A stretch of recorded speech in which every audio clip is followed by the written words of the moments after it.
खुलुमबाय बेयो बड'लेण्ड इंखं टेलिभिजन दिनै 19 जानुवारि 2025 रबिबारखालि सानसेनि बरादखौ नोंथांमोननि खाथियाव लाबोदों आं सदानन्द दैमारिया।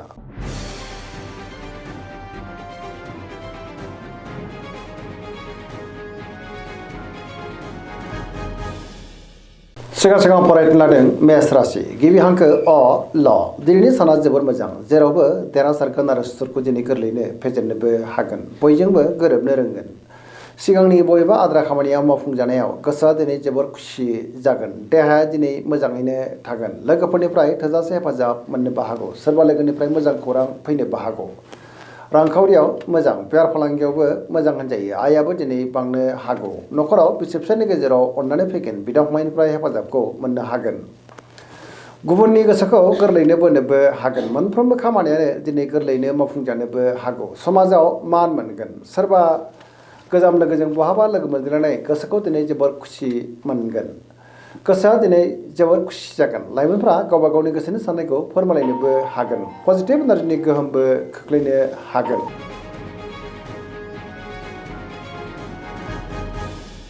वृष राशि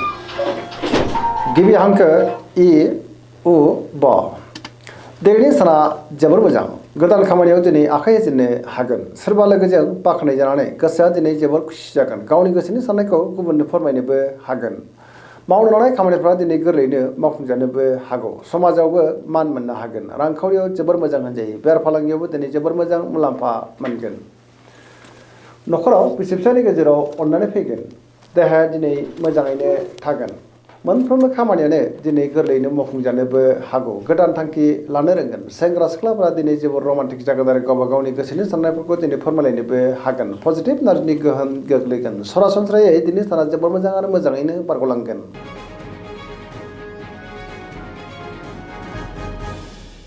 मिथुन राशि गिबि हांखो ख स दिनैनि साना जोबोर मोजां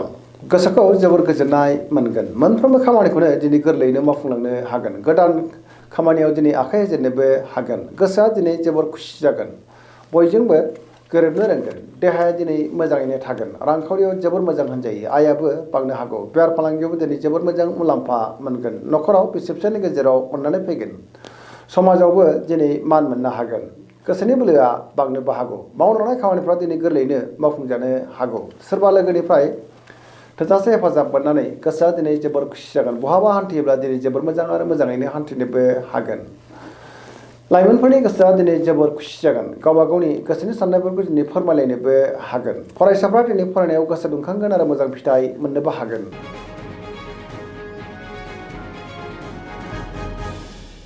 कर्कट राशि गिबि हांखो ड ह दिनैनि साना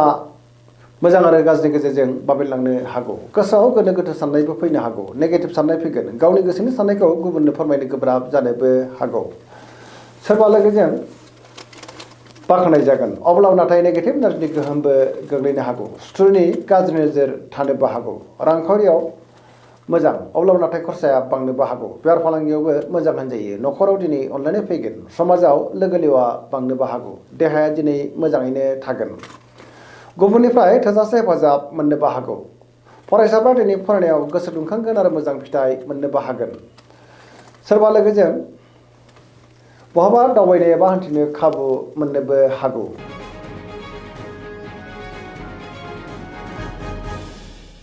सिंह राशि गिबि हांखो म ट दिनैनि साना जोबोर मोजां गोसोनि बोलोआ बांगोन गावनि गोसोनि साननायखौ दिनै गुबुननो फोरमायनोबो हागोन मावनो लानाय खामानिफ्रा गोरलैयैनो मावफुंजानोबो हागौ सोरबा लोगोनिफ्राय मोजां खौरांबो फैनो हागौ बहाबा दावबायनो एबा हान्थिनो खाबु मोननो हागौ आरो मोजाङैनो हान्थिनोबो हागोन रांखावरियाव जोबोर मोजां होनजायो बेफार फालांगियावबो दिनै जोबोर मोजां मुलाम्फा मोननोबो हागोन गोसोनि साननायखौ दिनै गुबुननो फोरमायनोबो हागोन बिदा फंबायनिफ्राय हेफाजाबखौ मोननो हागोन समाजावबो मान मोनगोन गुबुननि गोसोखौ दिनै गोरलैयैनो बोनोबो हागोन बयजोंबो गोरोबनो रोंगोन आरो सिगांनि बबेबा आद्रा खामानिखौ गोरलैयैनो मावफुंलांनो हागोन गोसोआ दिनै जोबोर खुसि जागोन फरायसाफ्रा गाव गावनि फरायनायखौ मोजाङैनो फरायलांनो हागोन आरो मोजां फिथाइ मोननोबो हागोन।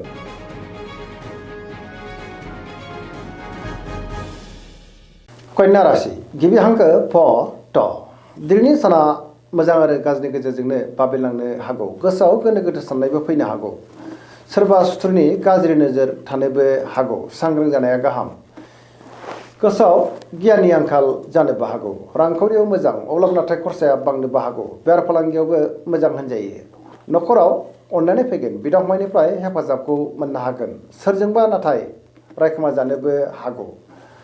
नेगेटिभ एनार्जिनि गोहोम गोग्लैनोबो हागौ लाइमोनफोरनि गोसोआ दिनै जोबोर उसुखुथु जागोन गावबा गावनि गोसोनि साननायखौ दिनै फोरमायलायनोबो गोब्राब जानोबो हागौ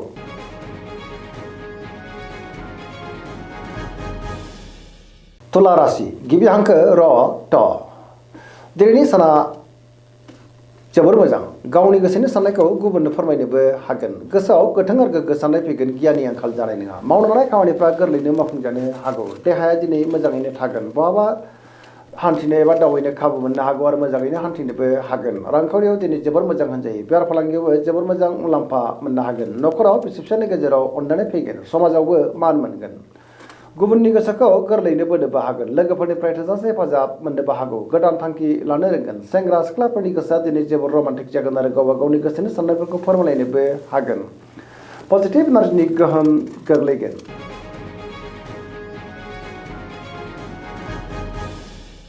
वृश्चिक राशि गिबि हांखो न स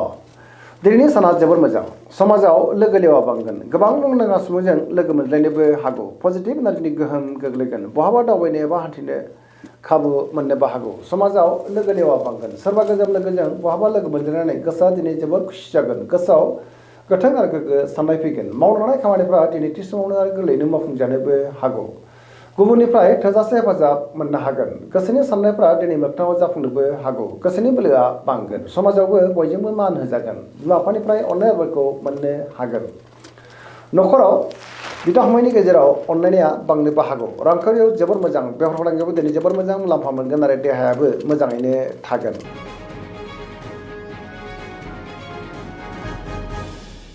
धनु राशि गिबि हांखो ध फ भ दिनैनि साना मोजां आरो गाज्रिनि गेजेरजोंनो बाबेलांनो हागौ गोसोआव गोनो गोथो साननाय फैनोबो हागौ गावनि गोसोनि साननायखौ गुबुननो फोरमायनो गोब्राब जागोन मावनो लानाय खामानिफ्रा मावफुंनो हायोब्लाबो माबा नङा मोनसे गोरोन्थिबो जालांनो हागौ सोरबा लोगोजों रायखोमा जानोबो हागौ नेगेटिभ एनार्जिनि गोहोम गोग्लैगोन रांखावरियाव बारा मोजां नङा आयनिख्रुइ दिनै खरसायासो बांसिन जानोबो हागौ मोननो गोनांखौबो दिनै मोननो गोब्राब जानोबो हागौ बेफार फालांगियाव बारा मोजां नङा होनजायो गोबां खहा जानांनोबो हागौ समाजाव मान मोनगोन देहाया दिनै मोजाङैनो थागोन अब्लाबो नाथाय जानाय लोंनायाव सांग्रां जानांगोन न'खराव बिदा फंबायनि हेफाजाबखौ मोननो गोब्राब जानोबो हागौ बिमा बिफानिफ्राय नाथाय अननायफोरखौ मोननो हागोन सोरबा लोगोजों रायखोमा जानोबो हागौ लाइमोनफोरनि गोसोआ दिनै जोबोर आला खाला जागोन अब्लाबो नाथाय गावबा गावनि गोसोनि साननायखौ फोरमायलायनो हागोन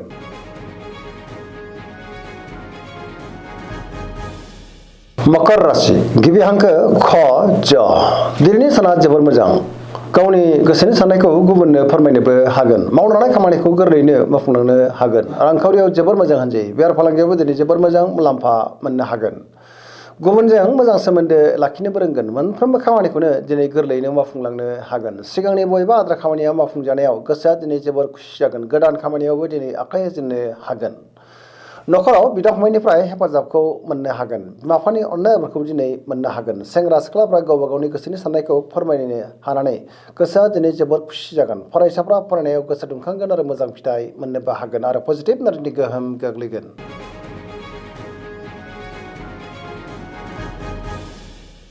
कुम्भ राशि गिबि हांखो ग स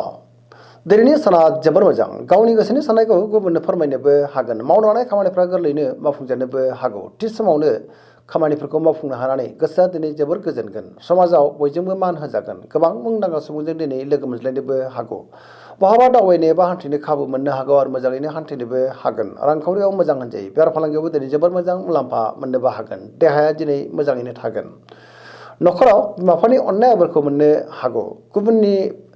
हेफाजाबखौ मोननो हागोन बिमा बिफानिफ्राय अननायफोरखौ मोननानै गोसोआ दिनै जोबोर खुसिबो जानो हागौ पजिटिभ एनार्जिनि गोहोम गोग्लैगोन